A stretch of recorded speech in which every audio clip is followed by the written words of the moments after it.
অনৈতিক কাৰ্য বন্ধৰ দাবিৰে ৰঙাপাড়াত বিভিন্ন জাতীয় দল সংগঠনেৰ উত্তাল প্ৰতিবাদ। ফ্লাইওভাৰ লজ নামৰ হোটেলখনৰ স্বত্বাধিকাৰী গ্ৰেপ্তাৰৰ দাবিৰে উত্তাল প্ৰতিবাদৰ সন্মুখীন হৈছে ৰঙাপাৰাৰ বিভিন্ন অঞ্চল।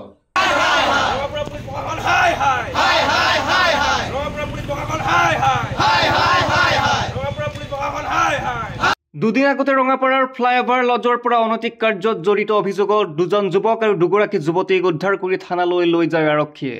ইয়াৰ পাছতে ৰঙাপাৰাৰ বিভিন্ন দল সংগঠনে লজখন বন্ধৰ দাবীত প্ৰশাসনক আহ্বান জনাই আহিছিল, কিন্তু প্ৰশাসনে কোনো ব্যৱস্থা নোলোৱাৰ পাছত আজি অসম জাতীয়তাবাদী যুৱ ছাত্ৰ পৰিষদ, সদৌ অসম ছাত্ৰ সন্থা, অসম চাহ জনজাতীয় ছাত্ৰ সন্থা আৰু বিৰলাচি থানাই লজৰ সন্মুখত প্ৰতিবাদী কাৰ্যসূচী গ্ৰহণ কৰে।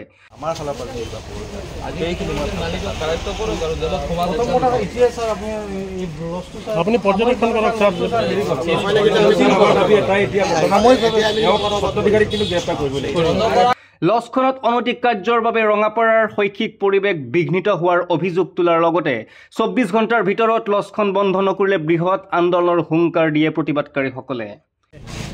বহুত দিনৰ পৰা শুনিবলৈ পাইছিলোঁ আৰু আজি সদৌ অসম ছাত্ৰ সন্থা, চাহ জনগোষ্ঠী ছাত্ৰ সন্থা আৰু AJCPৰ নেতৃত্বত ছাত্ৰ সমাজে আজি ইয়াত ধৰ্ণা কাৰ্যসূচী আমি হাতত ল'বলৈ বাধ্য হ'লোঁ। কাৰণ বহুত দিন ধৰি এই ফ্লাইঅভাৰ নামৰ লজত অবৈধভাৱে নাৰী দেহৰ ব্যৱসায় ৰমৰমীয়া ব্যৱসায় চলি আছিলে আৰু এই নাৰী দেহৰ যি ব্যৱসায় চলাই আছিলে স্বত্বাধিকাৰী এতিয়ালৈকে কোনো ধৰণৰ প্ৰশাসনে ব্যৱস্থা লোৱা নাই তেখেতৰ ওপৰত, যাৰ কাৰণে আমি আজি ছাত্ৰ সমাজে এই প্ৰতিবাদ কাৰ্যসূচী হাতত ল'বৰ কাৰণে বাধ্য হৈছোঁ। আৰু প্ৰশাসনক আমি সকীয়াই দিব বিচাৰিছোঁ, যদি এই স্বত্বাধিকাৰীক এৰেষ্ট নকৰে আৰু এই লজ যদি বন্ধ নকৰায় আমি কিন্তু ইয়াতকৈ ভয়াৱহ আন্দোলন গঢ়ি তুলিবৰ কাৰণে বাধ্য হ'ম। কাৰণ ৰঙাপাৰাৰ এক পবিত্ৰ টাউন হয় আৰু এই ৰঙাপাৰাৰ পবিত্ৰ টাউনত যদি কালিমা খানিব বিচাৰিছে এই একাংশ অবৈধভাৱে গঢ়ি উঠা এই লজবিলাকে আৰু ইয়াৰ স্বত্বাধিকাৰীৰ যি মানে অবৈধ ব্যৱসায় চলাই আছে তাক আমি সকীয়াই দিছোঁ যে এই লজ অতি সোনকালে বন্ধ হ'ব লাগে আৰু ইয়াৰ ওপৰত বৃহৎ ব্যৱস্থা ল'বৰ কাৰণে আমি প্ৰশাসনকো আহ্বান জনাইছোঁ। আজি আমি অসম জাতীয়তাবাদী যুৱ ছাত্ৰ পৰিষদ, অসম ছাত্ৰ সন্থা, আছাৰ নেতৃত্বত আমি যি ফ্লাইঅভাৰ লজখন আছে আমি যোৱা 22 তাৰিখে ইয়াত আমি অবৈধভাৱে যি চলি থকা আমি আমাৰ হাতত বহুত দিনৰ পৰা খবৰ আছে। আমি সেইদিনা প্ৰপাৰ আমি এটা খবৰ পোৱাত আমি প্ৰশাসনৰ সহযোগত আমি ইয়াত হাতেলতে ধৰা পেলাই আৰু প্ৰশাসনক আমি গতাই দিছিলোঁ আৰু প্ৰশাসনক আমি দাবী জনাইছিলোঁ যে এই লজখনৰ স্বত্বাধিকাৰী অতি শীঘ্ৰে গ্ৰেপ্তাৰ কৰিব লাগে।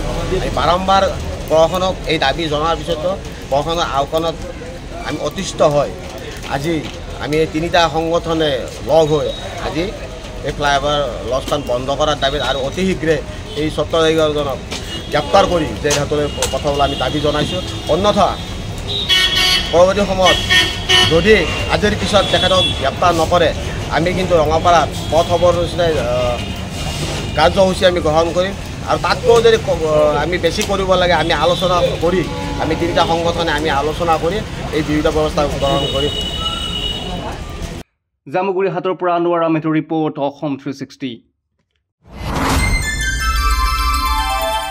অসম 360 খবৰ যি সদায় আপোনাৰ লগত থাকে।